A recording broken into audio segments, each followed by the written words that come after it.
It's amazing the power of thought, because when I came here, I had no intention of asking a question at all. I was going to hide all day.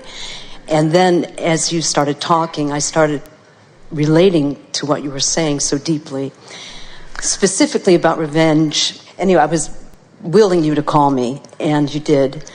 I wrote a story which has been published called My Sweet Revenge, and it's in a book called The Soul of Success. I'm an actress, so being an author is wonderful and new, although I'm a writer as a playwright and now a screenwriter. I believe why I need to speak or want to speak to you is to help me get to the next level of success with this whole project, which is, it's in process of becoming a movie with me as the actress and writing it. And at the beginning of it, I was so clear. Well, what keeps happening is you keep wanting to move into action before you've done the alignment process. And that's what makes you ask these kinds of questions. Yes. Mm-hmm. When you take the time to do the alignment process, the process just carries you along your merry way, and you say, oh, look over there, oh, look over there, oh, look over there, oh, look over there. And then you begin telling people, you're just not going to believe the doors that are opening to me. I just had this small idea. You don't say, I willed it into being. You say, I had this idea, and the idea felt good, and I focused upon the idea, and then another idea expanded, and then this door opened, and this door opened. When you do the alignment work first, the action part just moves itself right along. So when you say, I need your help to help me know what the next step is, we say the next step is not worrying about what the next step is. The next step is taking the emotional journey in whatever way you have to do it. The fastest way that we know is to just fast forward in your mind and feel the fun of being underway in full production of this fabulous thing that you're loving doing. A lot of people, they want the dream to go all the way to the Academy Awards or all the way, but we want you to go all the way to whatever part of the process rings your bells the most. And we think it is the involvement in the creative work. And so, you know how when you get an idea and it explodes within you, you know it's good, and you can envision it playing out on the stage or playing out on the screen, and you know that you've really got a good idea. Those explosive moments are moments of alignment, alignment of energy, that make the actualization of it later on much, much easier. And so, you know from your own creative experience that when you line up with the thought of it, that the manifestation of it comes so much more easily. And yet, as creative as you are, so many of you are so hung up on the action part of it. And if we had a way to zap you with our magic wand, we don't, and we wouldn't really, well, we might. No, we wouldn't. Well, we might. What we would zap you with is an understanding of the pleasure of the emotional, vibrational alignment and a detachment from the need to get involved in the action part of it. All of you are trying too hard with your action and not getting it together with your vibration, and then your action is not pleasurable because you're trying to milk too much energy from the action that never has it to give. You never intended to write a play or to act a play or to produce or play or to create it through action. You intended to do it all through the alignment of energy. And then the action part of it just follows along the way. You never intended to create through your action. You intended to create through your thought by guiding it with your emotions, and then to enjoy the action as a byproduct benefit of the alignment of energy. If you take the time to line up the energy, then the action is blissful. If you don't take the time to line up the energy, then there's not enough action in the world, and then you get frustrated with it, you see. The work is mental. The work is emotional. Now here's a question that we want to put to you, and we think it's really what you want to talk about here too. So, when do I know it's time to act? In other words, I've envisioned, and I've imagined, and I've basked, and I've taken pleasure from. And when do I know that it's time to act? When do you know it? When you're writing? It's a burst. you can't not write it down. And what a burst. Fabulous idea. It has nothing to do with me. It's come. Well, it does have something to do with you. It has to do with the alignment of you. In other words, when you have that impulse that you must write it down, that means you're tuned in, tapped in, turned on. Exactly. You have set forth the desire, and you have, in whatever way, brought yourself into alignment with it. And in that state of alignment, the words just sort of explode from within you, and you cannot not write them down. In fact, nobody could keep you from writing them down. And you can't write them down fast enough. And when you write them down, are they pleasurable? Oh, God, of course they are, because they've come from inspiration. You're not trying to make it happen through action. You're letting the inspiration flow through you. So now you've written this wonderful book. Now you're molded into a screenplay. And let's say, for sake of all of this, that you have brought it to the screen in your mind. And so now when you say, I need to know what's the next step, what's the next step? The next step, unless it's exploding within you, is no step at all. Okay.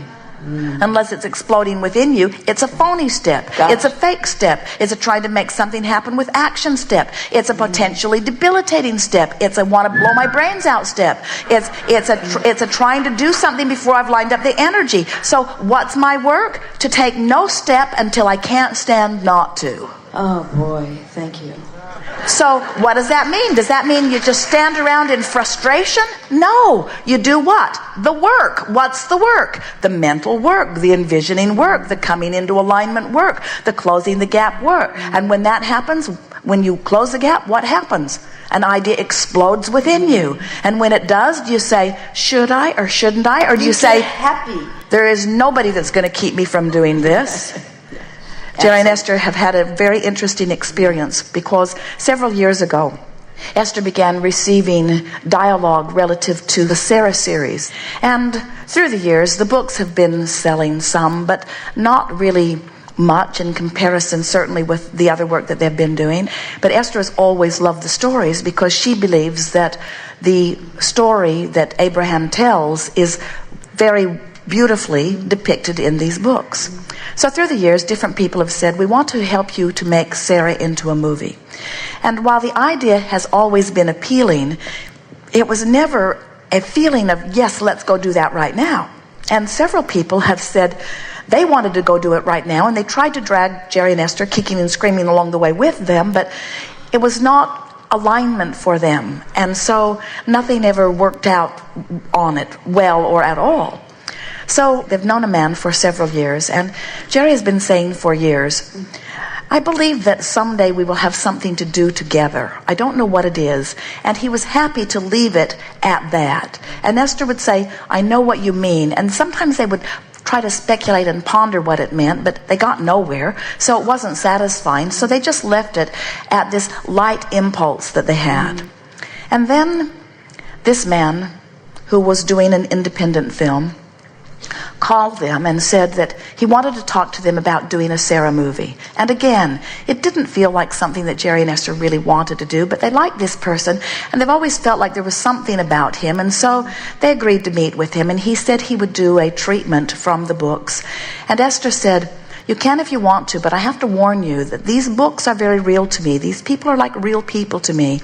And whatever you do must maintain its vibrational integrity, because I can feel who they are. And so often when people write stories, they don't know who the characters are, so they have them saying things they wouldn't say or doing things they wouldn't do, which makes it out of whack with law of attraction, and it has to be in keeping with the vibration that I understand. He wrote a treatment, he sent it to Esther, and Esther did not like it at all. So she sent him an email and said, you know, we may be very well barking up the wrong tree again here, because this isn't feeling like I want it to feel. So let's just leave it where it is and think about it later, which was the most downstream thought that she could find. Telling this man to go away felt upstream. Doing the movie, as he was encouraging, felt upstream. So let's just leave it where it is. That was the most downstream thought that she could find. And so a few weeks passed, and they are doing a lot of other things, thinking about many other things. Esther is putting much in her vibrational escrow and lining up with it. The energy is moving very fast, and lots of things are happening with them, and they are happier and more enlivened every day. And then this man comes to the San Diego seminar, and Esther waves at him from across the room, and that is all the contact she has with him. And then a day or two later, they receive a FedEx package from him, and he says, I was in the audience. I was so tuned in, tapped in, turned on. I spent Sunday afternoon writing this music for you. This feels like Abraham music to me, he says. So Esther puts it in the player. They are sitting in the parking lot at Del Taco having a taco. She puts it in the player, and all of a sudden, this sound of this music is moving through Esther, and she feels herself in a whole new place. And all of a sudden, she says to Jerry, Sarah has to be a musical. Oh. Now, as this is exploding within her, Jerry's hair is sort of being blown back by it because something so big came into place for Esther so fast. And so, as she is feeling this, all of a sudden the words begin flowing, several words from several different parts of the book. And so she calls Stuart on the cell phone and she says, Stuart, Sarah has got to be a musical. And he's quiet for a moment, and then he begins to laugh. He says, I have always wanted to do a musical. He says, I won a Philharmonic Award when I was a youngster, and Esther said, I can feel that you're very good at this. I've never felt music that felt more integral to me than this does. Esther said, have you got something to write on? Things are exploding within her. She said, I'm going to give you 5 or 6 places in the Sarah story where I know that there is a very good place for a song. So write this down. This is the mood. This is the attitude. If you can write some music that feels like that, send it to me and I will write some lyrics for it, because Esther can write lyrics like no one you have ever seen.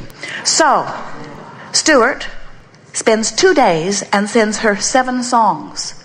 Esther hears the 7 songs and 2 days later has written the lyrics for 7 songs. And now they are on fire. In other words, everything about it, and now all kinds of other things are coming to them. Ideas about how the movie will progress, all kinds of things about how the flying scenes will take place. In other words, it's as if, it not only is as if, it is exactly that. What's over there in vibrational escrow has been there for a very long time. Stuart was in Jerry and Esther's vibrational escrow before they ever laid eyes on him. Jerry and Esther were in his vibrational escrow before he ever laid eyes on them. The Sarah book was in Jerry and Esther's vibrational escrow before Esther ever began to receive it. All of this was in the vibrational escrow. They didn't put it there. They didn't sit down one day and say, I think I will put a musical in my vibrational escrow. What happened was they lived life bit by bit and put a piece in, a piece in, a piece in, a piece in, a piece in, a piece in, and then it stirred itself up and it got source energy involved in it, and it became something that they could feel, but they did not know what it was. They knew that that wasn't it, and that wasn't it, and that wasn't it, and that wasn't it. But as they get living happily ever after and close their gap on this subject and close their gap on this subject and close their gap on this subject and close their gap on this subject, before you know it, they're tuned in, tapped in, turned on, and all of a sudden, do you know what happens when you're tuned in, tapped in, turned on? Hear this word. It's the most important word of the day. You feel convergence. You feel the converging of thoughts and energy and people and circumstances and events. Law of attraction is the manager of all of that. So when you take the time to line up with who you are, now you are in a place where you can converge, because you are the same vibrational equivalent of everything that's in your vibrational escrow. And even though you don't know how it's going to play out, now you're ready to recognize it when you see it. Now you're ready to say yes to something that you meant to say yes to long ago, but you weren't ready to converge with it because you hadn't converged with yourself yet. You hear people say, it was there all along and I could not see it. And we say, it doesn't matter if it was there all along if you could not see it. You weren't ready to converge with it. So the whole point of this Art of Allowing workshop is to help you to do the only work that matters, which is to come into alignment with who you are, so that you are then able to see the next step and the next step and the next step and the next step. So you only ever have one step to make, and that is to feel as good as you can feel right here and now. To feel as good as you can feel right here and now. And when you have the experience of seeing this movie, you will understand that at one time it was just a thought, and then it became a thought that was bigger, and then it became a thought that was bigger, and then it became a thought that was bigger, until the thought became so compelling that it was able to draw all of the resources from around the universe to it, for it to become that which you had given birth to incrementally. And you say, but what part do I play in it? I want to control it. I want to manage it. I want to be the one that receives the credit for it. And we say, you are the creator of it vibrationally, and you may very well be the facilitator of it, but you are nothing more ever of any of these creations than a willing person floating on the river toward the convergence of that which you have set into motion. That's your work. You're working too hard, you're trying too hard to make things happen. You want to begin to let the things happen that your life has already caused you to create. It's already over there in vibrational escrow.